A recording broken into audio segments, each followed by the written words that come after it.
దేవునితో నడిచెను, విశ్వాసముతో ఓడను సిద్ధం చేసెను.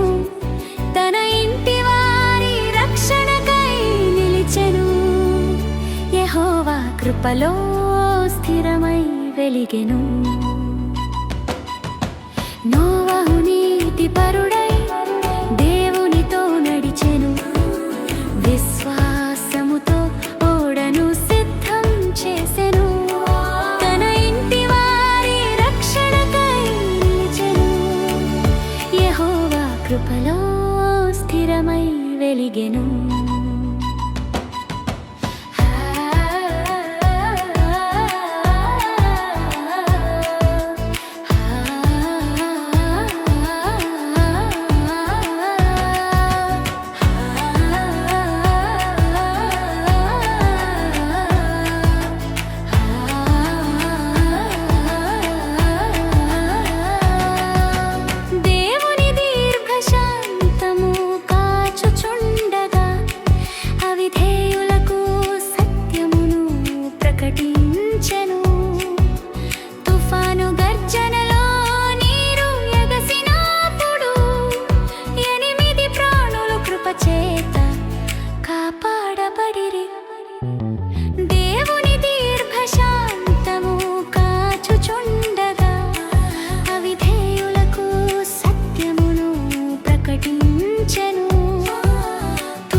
బలిపీఠము కట్టెను, కృతజ్ఞతార్పణముగా యజ్ఞము అర్పించెను. విశ్వాసమే మార్గమని లోకానికి నేర్పెను. యెహోవా కృపే మన రక్షణాధారము. ప్రళయం తగ్గినప్పుడు బలిపీఠము కట్టెను, కృతజ్ఞతార్పణముగా యజ్ఞము అర్పించెను. విశ్వాసమే మార్గమని లోకానికి నేర్పెను. యెహోవా కృపే మన రక్షణాధారము.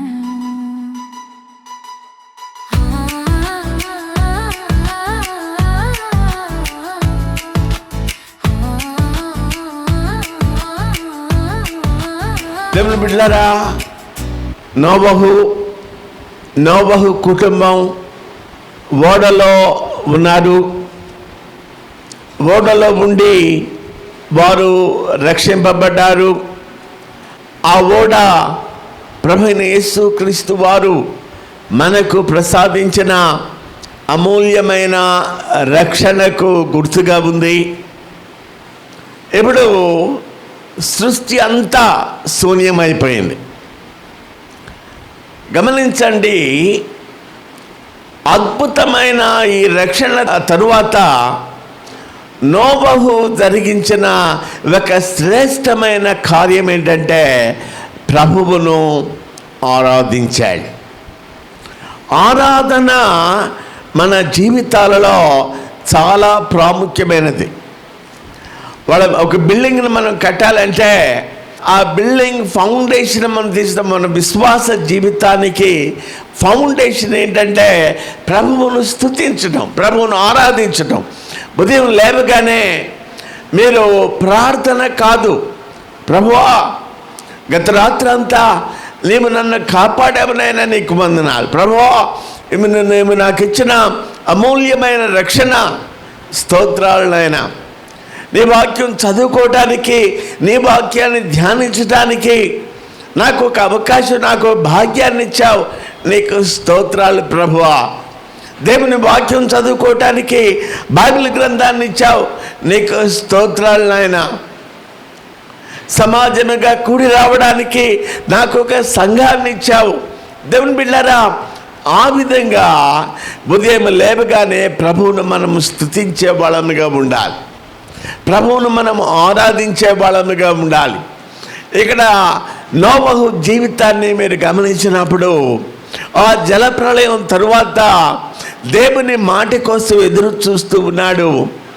దేవుడు ఎప్పుడు బయటికి రమ్మంటే అప్పుడు నోవహు బయటికి వచ్చాడు.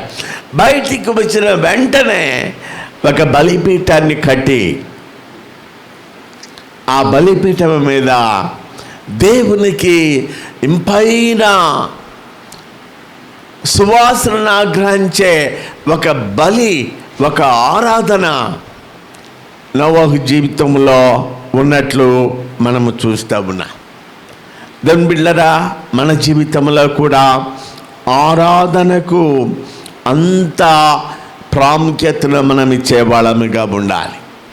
ఆరాధన మన జీవితంలో ప్రథమ పీఠికను, ప్రాముఖ్యమైన భాగాన్ని కలిగి ఉండేటట్టు చూడవలసిన అవసరత మన వ్యక్తిగత ఆత్మీయ జీవితాల్లో ఎంతైనా ఉంది. మనం చెప్పుకున్నాం, ఈ ఓడ ప్రభువైన యేసుక్రీస్తు వారికి ముంగుర్తుగా ఉంది.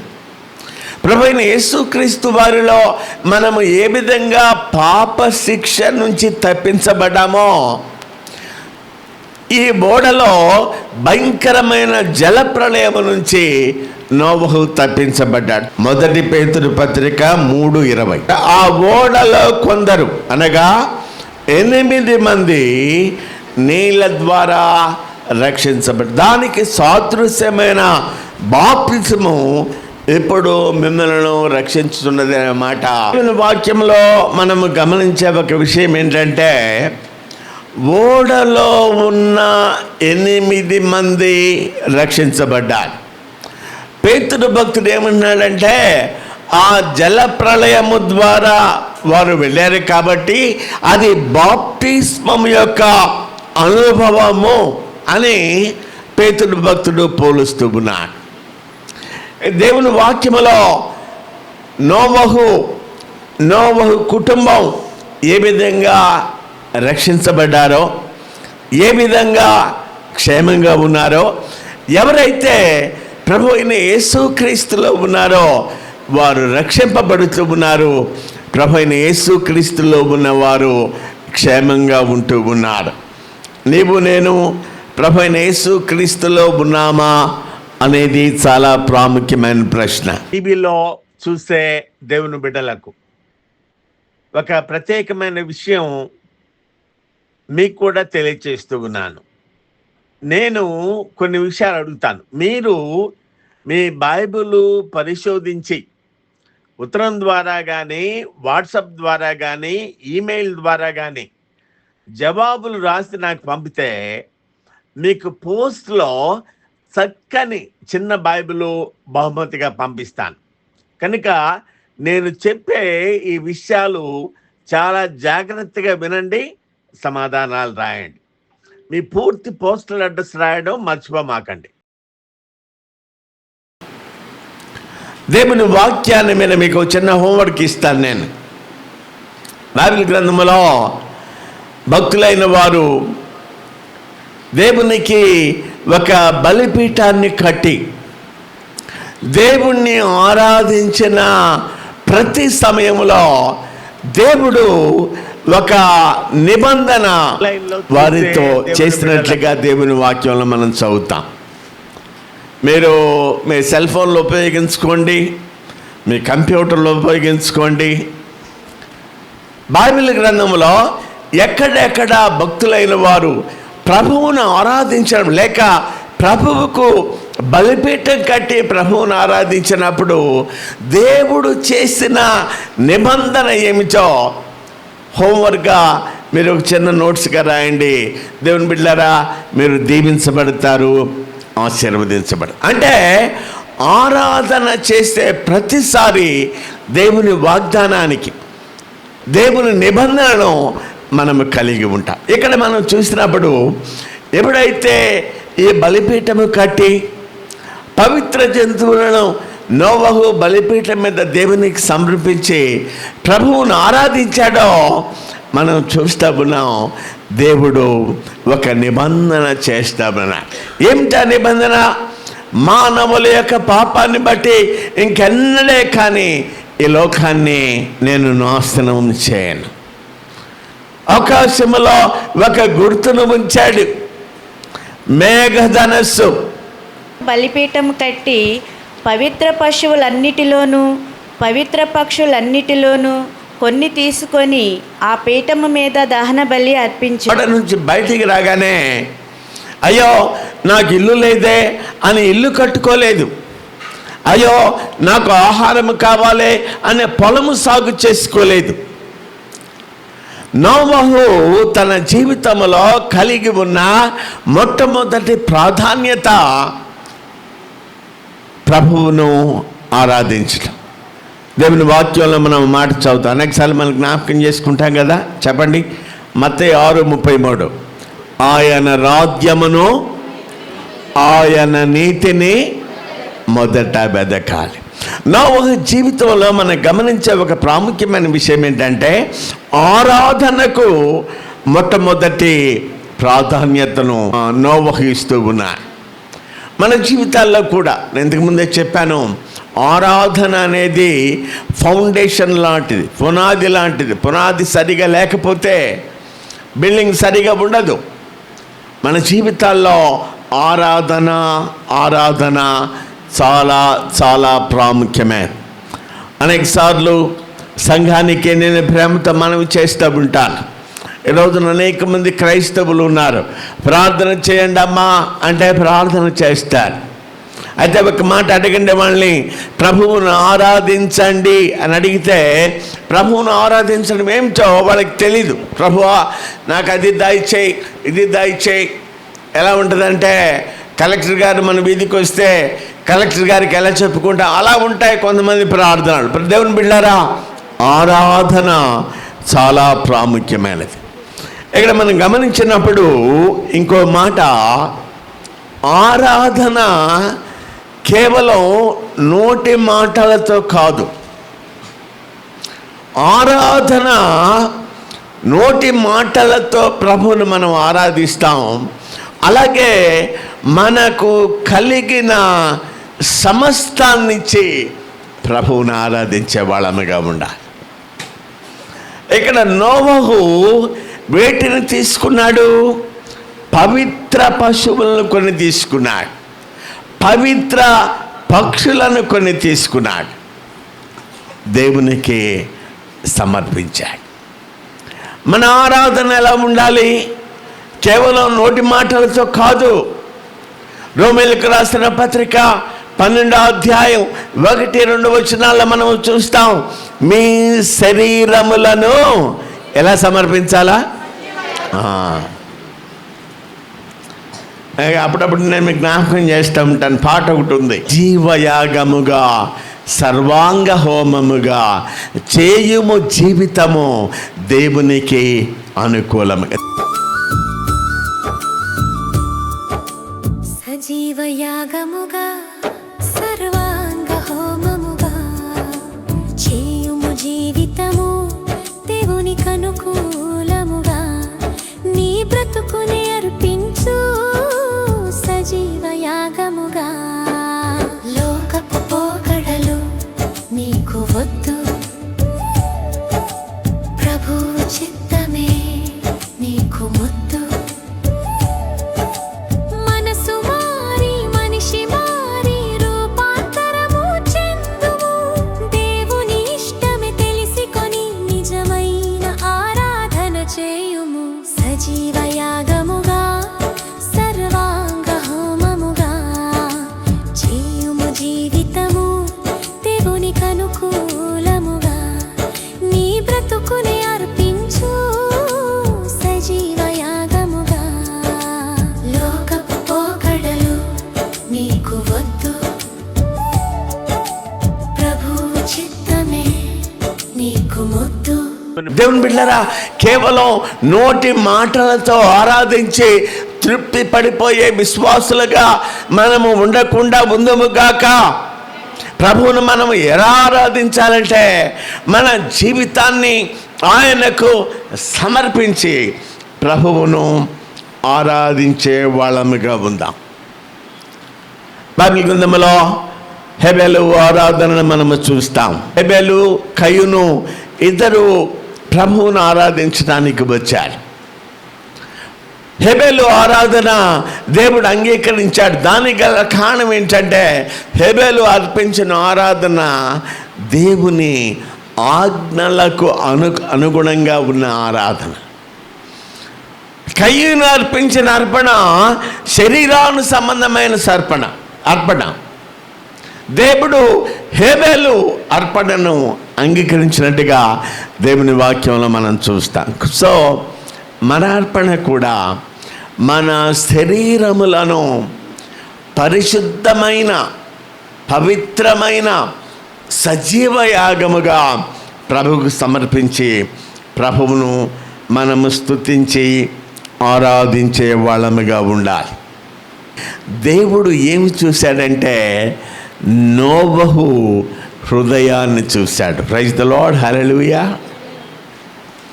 ప్రభువును ఆరాధించేటప్పుడు, ప్రభువును స్తుతించేటప్పుడు ప్రభువు నీ జీవితంలో ఏం చూస్తాడంటే నీ హృదయాన్ని చూస్తాడు.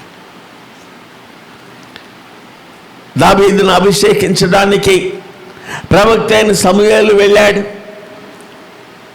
యేషయ్య కుమారులను చూస్తూ ఉంటే ఓహో ఇతనేనేమో దేవుడు ఏర్పరచుకున్న వ్యక్తి. ప్రభు అంటున్నాడు, సమూయేలు, మనుషులు ఏం చూస్తారు? పై రూపాన్ని చూస్తారు. కానీ దేవుడు ఏం చూస్తాడు? యెహోవా ఏమి లక్ష్య పెడతాడు? హృదయాన్ని లక్ష్య పెడతాడు. దేవుని బిడ్డలారా, కొన్ని మాటలు మనసులో ఉంచుకోండి. నోవహు జలప్రళయములో ఓడ ద్వారా రక్షించబడ్డాడు. పేతురు పత్రికలో మనం చూస్తూ ఉన్నట్టు ప్రభువైన యేసుక్రీస్తు వారి మూలకముగా పాపం యొక్క భయంకరత్వము నుండి, పాపం యొక్క శిక్ష, పాపం యొక్క జీతం మరణం, రెండవ మరణము నుండి ప్రభువైన యేసుక్రీస్తు వారి ప్రశస్తమైన పవిత్రమైన రక్తంలో మనం క్షమించబడ్డాం. మనకు విడుదల ప్రసాదించబడింది. అందును బట్టి మనం దేవునికి స్తోత్రాలు సమర్పించాలి. నోవహు దేవునికి ఇంపైన సువాసన.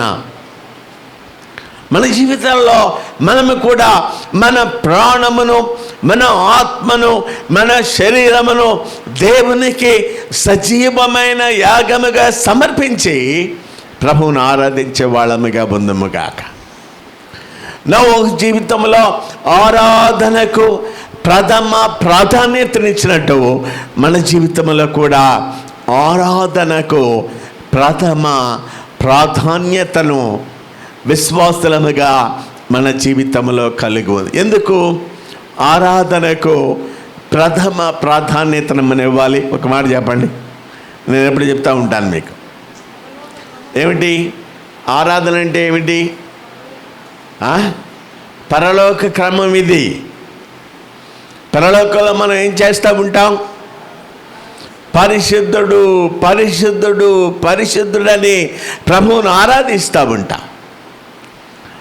ఆరాధన యొక్క కొంచెం రుచిని చూడడమే ఈ లోకంలో మనం ప్రభువును ఆరాధించడం. ప్రభువును ఆరాధించడం అనేది విశ్వాసి జీవితంలో చాలా చాలా చాలా ప్రాముఖ్యమే. దేవుని బిడ్డలారా, ఒక మాట చెప్పి నేను ముగిస్తాను. దేవుడు మానవుడిని ఎందుకు నిర్మించుకున్నాడు? ఆదికాండం 3వ అధ్యాయం 8వ వచనం చూస్తే చల్లపూట అనే మాట మనము చూస్తాం. చల్లపూట ప్రతిరోజు దేవుడైన యెహోవా ఆదాము హవ్వల దగ్గరికి వచ్చేవాడు. ఆదాము హవ్వలు దేవునితో సంభాషిస్తూ ఉంటే, దేవుని యొక్క గొప్పతనాన్ని వాళ్ళు పలుకుతూ ఉంటే, వివరిస్తూ ఉంటే ప్రభు హృదయం ఎంతగానో సంతోషించేది.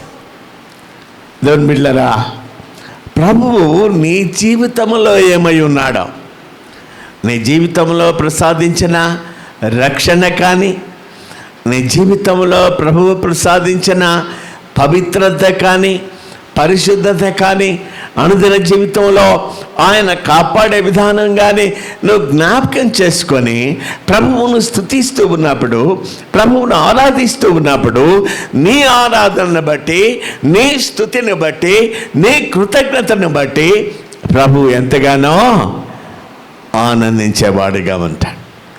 నేను ఎప్పుడో ఉదాహరణ చెప్తా ఉంటాను, మేము ఒకసారి జ్ఞాపకం చేసి ముగిస్తాను.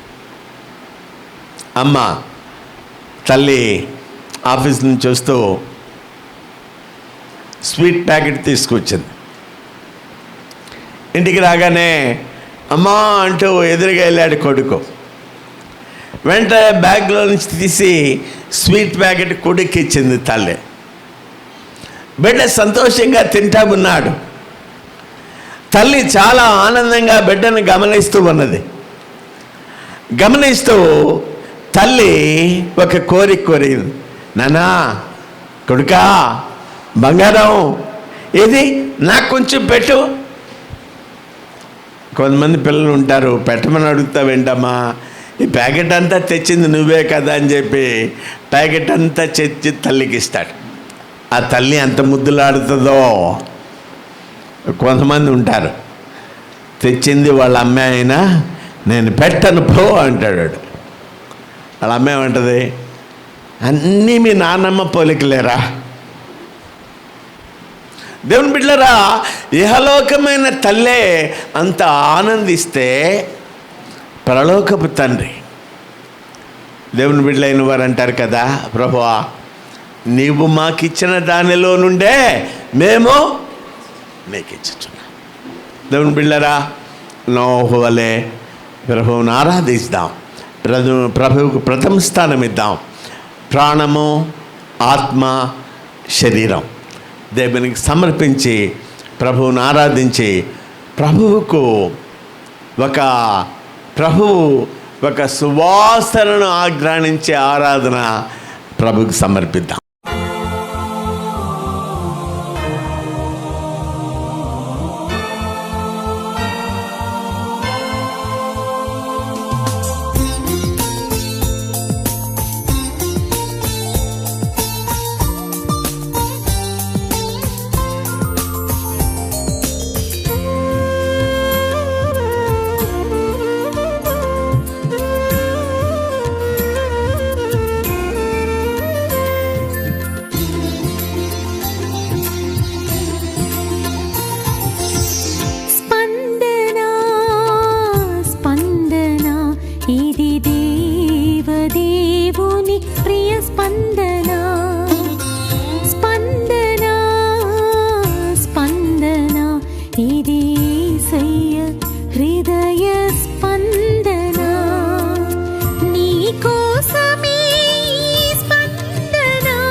స్పందన ఆధ్యాత్మిక మాసపత్రిక 47 సంవత్సరాలుగా ప్రపంచవ్యాప్తంగా ఉన్న తెలుగు క్రైస్తవుల గుండెల్లో చిరస్థాయిగా నిలిచి ఉన్న మన ఆధ్యాత్మిక తెలుగు మాసపత్రిక స్పందన.